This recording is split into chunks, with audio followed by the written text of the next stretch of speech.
Well, good morning once again, everyone. Why don't we begin this morning with a story from King Arthur's Knights of the Round Table. And it's a tale about a man named Sir Gawain and Ragnell. Once upon a time, the noble and handsome knight, Sir Gawain, found himself in an untenable position. There was a sorceress who wanted to kill Sir Gawain's father. But she said she would spare his father if Sir Gawain would marry the sorceress's daughter, her grotesquely ugly daughter. Her name was Ragnell. Sir Gawain agreed to the arrangement. The marriage ceremony was planned, and then on the night of the wedding, Sir Gawain and Ragnell found themselves alone in the honeymoon suite, lying on the bed. Ragnell leaned over and she said, "Gawain, you've been nothing but kind and respectful to me. You've never shown me pity, you've never shown me revulsion. So on our wedding night, all I require is a kiss." Sir Gawain leaned over without hesitation. He closed his eyes and he gave her a kiss. Well, then, all of a sudden, when he opened his eyes, he discovered laying beside him was the most beautiful woman he had ever seen in his life. Startled, he leapt from the bed and he said, "What kind of sorcery is this? What has happened? Where is my wife?" The beautiful woman said, "Gawain, I'm your wife. It's me, Ragnell. And it's time for me to tell you my story." So she began her tale about her wicked stepbrother named Sir Gromer, who had hated her because of her beauty and because she did not fear him or follow his commands. In his jealousy and resentment, he went to his mother, the evil sorceress, who turned Ragnell into the ugliest woman ever. Ragnell then paused and said to Gawain, "Here's the second part of the curse that I want you to know about. Since you've treated me with love and respect and not disapproval and resentment, I'm allowed to give you a choice." "What's the choice?" asked Gawain. "Well, I can be a beautiful woman by day, so you can walk around the market and walk around town and everybody can see what a lovely wife you have. But then at night, whenever it's just you and me, I become the ugly Ragnell. Or by day, you can be seen with ugly Ragnell. But at night, when it's just you and me, I become beautiful again. Which do you choose?" Well, without hesitating, Gawain said, "This is not any of my business, it's yours. This is not a choice for me to make, but for you. Choose for yourself. I will accept either decision as long as it is your will." With that response, the rest of the curse was lifted, and Ragnell could be beautiful both day and night. Why? Because Gawain had truly loved.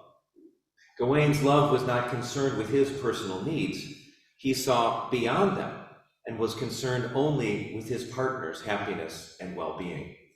His desire to empower her is what healed each of them and brought them real joy. So you may be wondering, what the heck does that have to do with today's gospel? About sheep and about shepherds and about sheep gates and about bandits.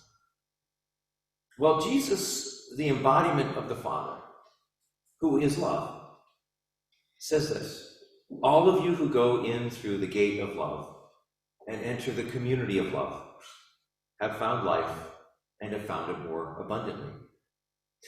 Those who follow the voice of love are responding to the author and the source of all love. And it is in following that voice and obeying it by loving that you will find your salvation. It is in loving that your curse will be lifted. It is in loving that we find life and find life more abundantly. A lot of us came to church this morning with a lot of baggage. I always like to say, life is not rocket science. It's much more complicated than that. And into this complication, Jesus wants to invite you and me to try a rather simple solution. To be honestly enveloped, attentive to, and committed to love. To making today a red letter day of looking at our relationships look at the situations we're in, and asking ourselves, how can I love better? Unconditionally, other-centered, life-giving love. Well, friends, did you know that your senior warden and your minister of pastoral care are getting married this year? Round of applause for Deborah and Daryl here. Yeah. Don't look so surprised, Daryl. Yeah.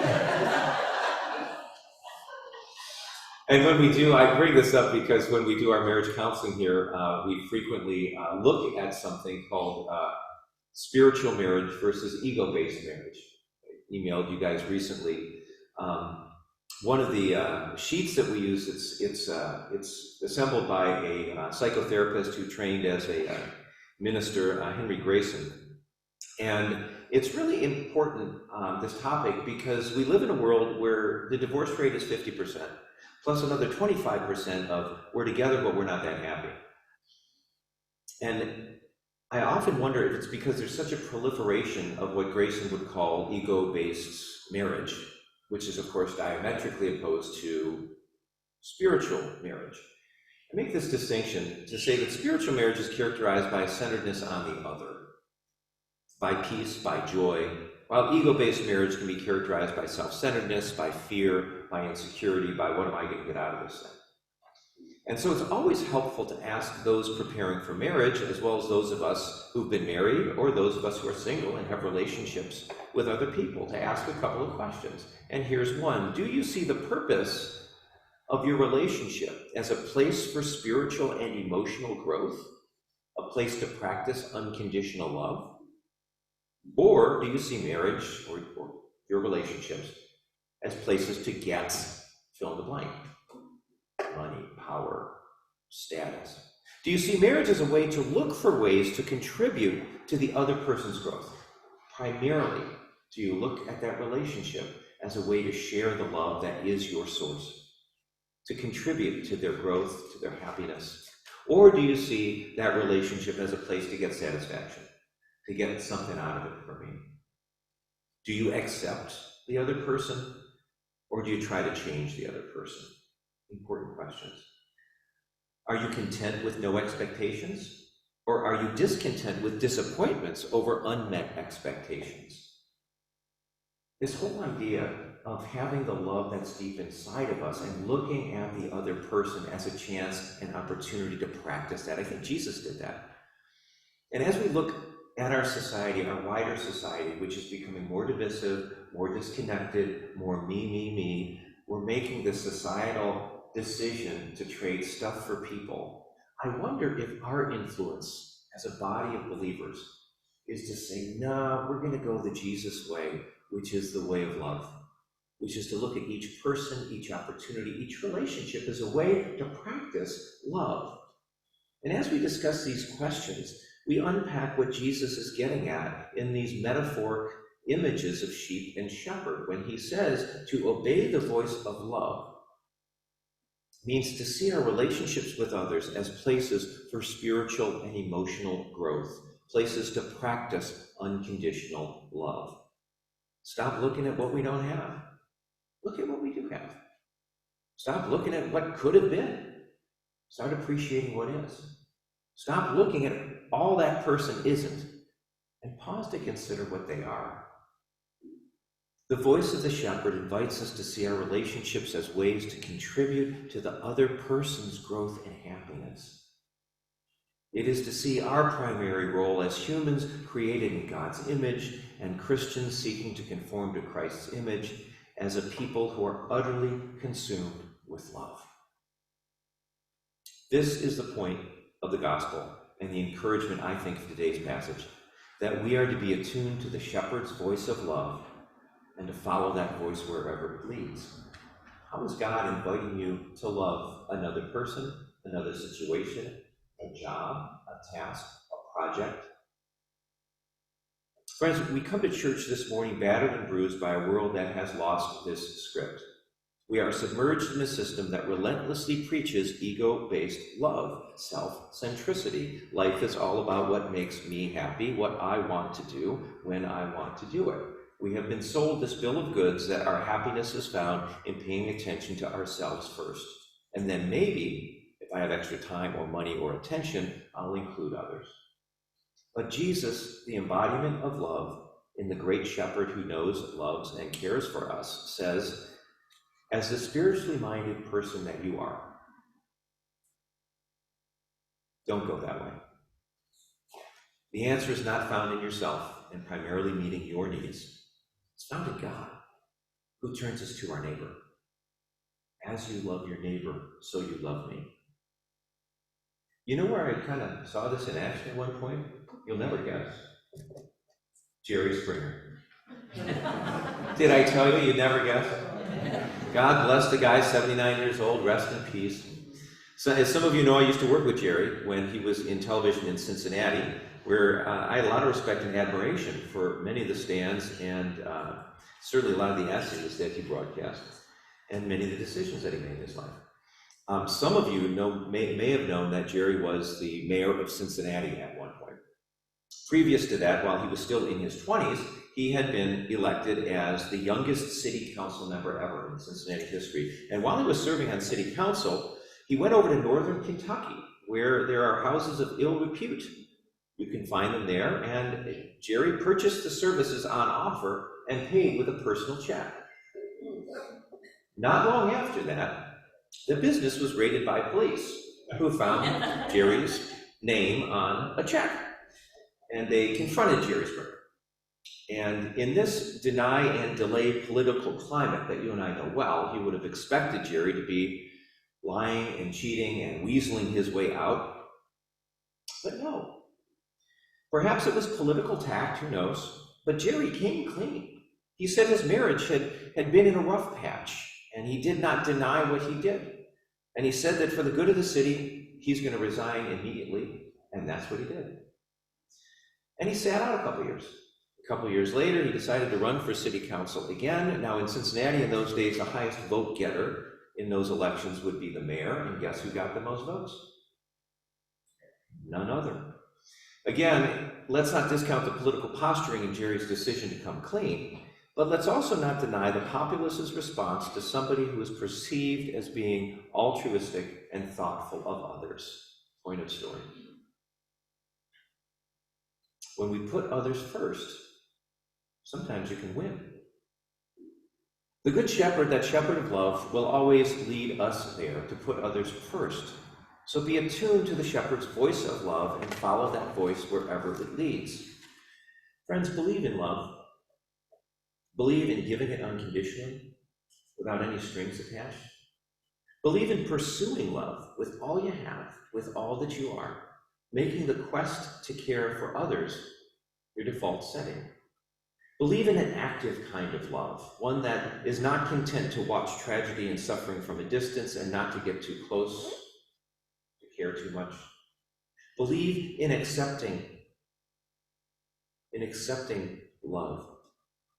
The love whose very nature is encouragement and curiosity and not denigration or dismissal. I know that you do this, my beloved.